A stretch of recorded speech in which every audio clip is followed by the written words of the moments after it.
Olá, estamos começando o Conta Mais, seu programa de economia, finanças e investimentos aqui na RCTV. No programa de hoje vamos tratar de governança corporativa para a criação de valor nas organizações. Para tanto, estamos recebendo o Orleans Martins, ele que é professor doutor no Departamento de Finanças e Contabilidade da UFPB. Então não sai daí que a gente volta já já, logo depois da vinheta, hein? Um minutinho só.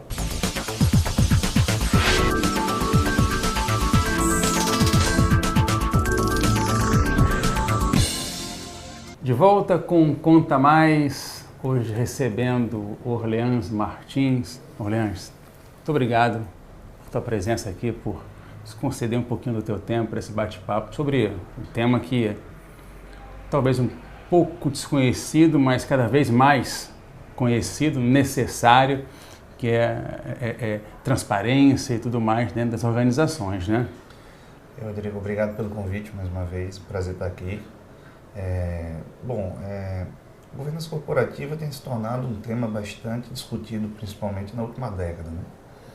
Então, apesar de não ser um tema novo, já há registro histórico de pesquisas, de trabalhos há algumas décadas, talvez até há alguns séculos.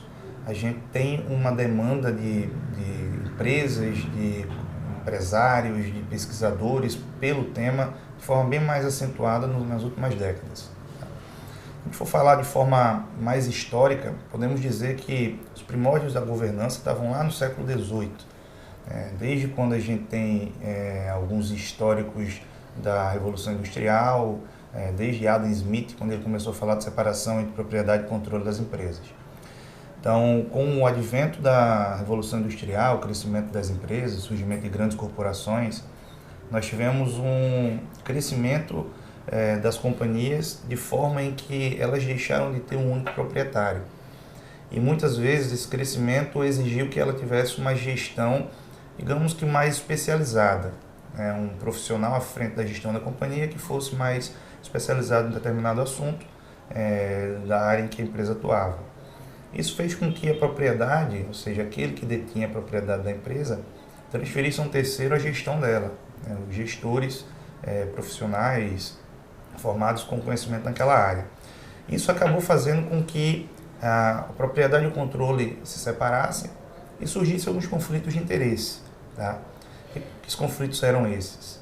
Ora, a partir do momento que você é proprietário de uma companhia, seu principal interesse é obter lucro daquela companhia. Então, quanto maior o lucro da companhia, maior é o crescimento do seu patrimônio e, consequentemente, a sua remuneração, que vai ser a distribuição de dividendos, proventos, entre outros. Por outro lado, está o gestor, que é funcionário da empresa, salariado, ele recebe um salário pelo trabalho que desenvolve, algumas vezes até esse salário é vinculado ao desempenho da companhia. Então, esse salário, ele representa para a empresa uma despesa. Então, o gestor, tá, o diretor, o CEO, como ele detém o poder de decisão, muitas vezes ele tomava decisões que acabava maximizando o benefício próprio, ou seja, ele buscava aumentar a sua remuneração direta e indireta, seja aumentando o salário ou, por exemplo, melhorando os seus benefícios indiretos. Seguro-saúde, carro à disposição, tudo isso representa despesa. Então, por um lado, ele quer aumentar esse tipo de remuneração, aumentando a despesa da empresa, consequentemente diminuindo o lucro, e o proprietário quer que essas despesas sejam minimizadas. Então, a gente tem um conflito de interesses.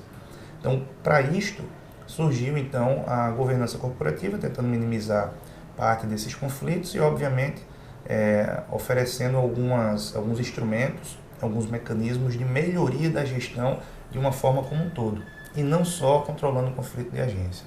Pois é, aí a gente tem uma série de personagens, eu imagino, que estão envolvidos nesse processo como um todo, né? Além de, assim, quando você fala proprietário, pode ser os vários proprietários, né, os sócios, inclusive sócios minoritários. Sim, né? sim. Então é preciso que exista uma gestão transparente, uma gestão com mínimo de conflito, ou minimizando esses conflitos de interesse, né? Inclusive para como a gente falou, o tema do nosso programa de hoje, né, é para maximizar valor. E maximizar valor também advém de você conseguir recursos mais baratos, né, a taxas de juros mais baratas, né? Então tudo isso também é parte da importância dessa governança, né? Sim, com certeza. A governança em si, normalmente ela é fundamentada em 4 princípios, tá? E obviamente esses princípios buscam criar valor, né? Eu falo criar valor, não quer dizer única e exclusivamente aumentar o preço da ação da empresa. Até porque a governança ela não se restringe apenas às empresas de capital aberto, mas tanto as grandes de capital fechado, as médias e as pequenas. E as familiares, né? A gente também, principalmente. Então a gente tem, nesse contexto, 4 princípios, que são o princípio da transparência, que busca fazer com que a companhia seja mais transparente possível para todos os seus interessados, e não só os acionistas, também os credores, os empregados, tá? Se nós observarmos, por exemplo... Os clientes internos e externos, isso, né? Os fornecedores. Então, para uma pequena empresa, por exemplo, um fornecedor vai ceder crédito a essa empresa e precisa avaliar o potencial de crédito que a empresa tem de pagar. Então, para isso, ele precisa de informação. Então, preciso que tenha transparência na gestão da empresa, tá? Que ela seja transparente e que seus números tenham confiabilidade. O segundo princípio que a gente pode apontar é o da equidade, que busca que todos os participantes da empresa tenham os seus direitos e os seus objetivos respeitados, tá? Sejam proprietários, sejam gestores, o empregado, seja o fornecedor, tá? Então, eles têm que ter todos os seus interesses respeitados, tá? A gente tem o princípio da prestação de contas, tá? Que é o terceiro, que a gente pode dizer que esse princípio faz com que as empresas busquem prestar contas àqueles que lhe fornecem recursos, tá? E aí a gente pode destacar principalmente tanto o acionista quanto os credores, tá? Então ele tem que prestar contas a quem cede o crédito, o capital para o funcionamento da companhia. Só fazendo um parênteses antes de tu falar do quarto princípio, quando o governo municipal, estadual, federal presta conta, quer dizer, está prestando conta à sociedade que é esse sócio, isso, né, esse sócio nas transações, operações do governo, isso, interessado em como o dinheiro é aplicado. Isso. No setor público, tanto quanto no setor privado, né, eu inclusive costumo utilizar muito esses exemplos em sala, que nós temos um grande exemplo de governança corporativa para aplicação da governança corporativa nos órgãos estaduais, nos órgãos governamentais. O grande acionista do governo como todo, da União, como o Brasil, é o habitante, a cidadão, população, né? o cidadão. O contribuinte. Isso, né? Ele quem paga o imposto, ele quem financia todo o suporte financeiro do Estado. Então, ele é o principal interessado. Então, sendo o principal interessado, a prestação de contas do gestor, que neste caso é o político, em todas as suas esferas, essa prestação de contas tem que ser à população, né? Então, esse é o principal sentido do princípio de prestação de contas. E o quarto e último que a gente pode falar é da responsabilidade corporativa, tá? Um gestor, quando ele está à frente de um negócio, de uma organização, seja com ou sem finalidade lucrativa, ele tem a responsabilidade de manter a continuidade, de garantir a continuidade daquele negócio ao longo de anos. Porque daquele negócio depende não só o proprietário, quanto o gestor e todos os chamados stakeholders, que são os interessados nos negócios da empresa. E aí a gente pode dizer que os interessados são inclusive a população, porque a população depende das empresas para ter emprego, as empresas pagam impostos para poder financiar saúde, educação, segurança. Então esses 4 princípios são os suportes da governança, que a partir deles são criados os mecanismos que é a tentativa de colocar em prática esses princípios. Pois Orleans, quando você fala também, existe alguma relação entre transparência, entre esses princípios todos, equidade e responsabilidades sociais da empresa? Sim, sim, com certeza. Hoje é muito comum se falar em responsabilidade social corporativa, né? Então esse é um tema que tem se tornado bastante importante nas discussões tanto acadêmicas quanto empresariais. Nós temos visto uma diversidade de empresas tendo preocupações com o meio ambiente, com a sociedade, a comunidade onde ela está instalada, e isso se relaciona de forma, digamos, mais direta com o princípio da responsabilidade corporativa.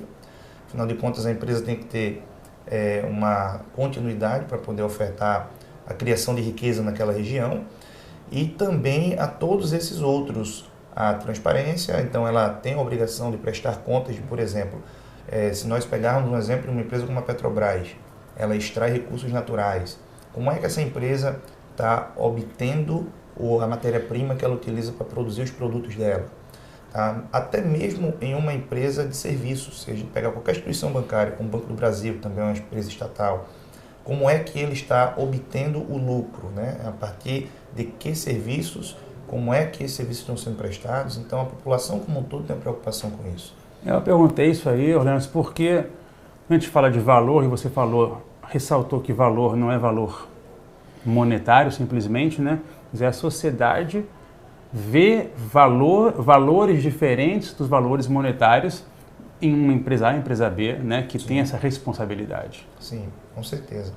E aí todos esses princípios eles passam a ser materializados pelo que nós podemos chamar de práticas de governança corporativa. E aí essas práticas que tentam materializar os princípios e fazer com que a empresa ela ganhe valor de uma forma geral. Ganha valor a partir do momento em que ela valoriza a marca dela, a partir do momento em que ela tem, por exemplo, uma ação valorizada no mercado de capitais, a partir do momento em que aquela empresa ela se torna mais sólida e ela garante alguns anos a mais de existência, digamos, no médio e curto prazo da sua existência, quando ela ganha maior responsabilidade corporativa junto à população e a população passa a, digamos, frequentar ou comprar o produto daquela empresa por conta disto. Então tudo isso é valor, né? A gente consegue, de forma mais geral, dizer que o valor faz com que a empresa ela se torne mais importante para aquele ambiente econômico. Não só a empresa com finalidade lucrativa, mas também a entidade sem finalidade lucrativa, seja uma fundação, uma cooperativa, uma entidade sem finalidade lucrativa como uma associação, enfim. Nós temos que dar um breve intervalo, mas nós voltamos rapidinho. Você de casa, não sai daí que a gente volta em um minutinho só, hein?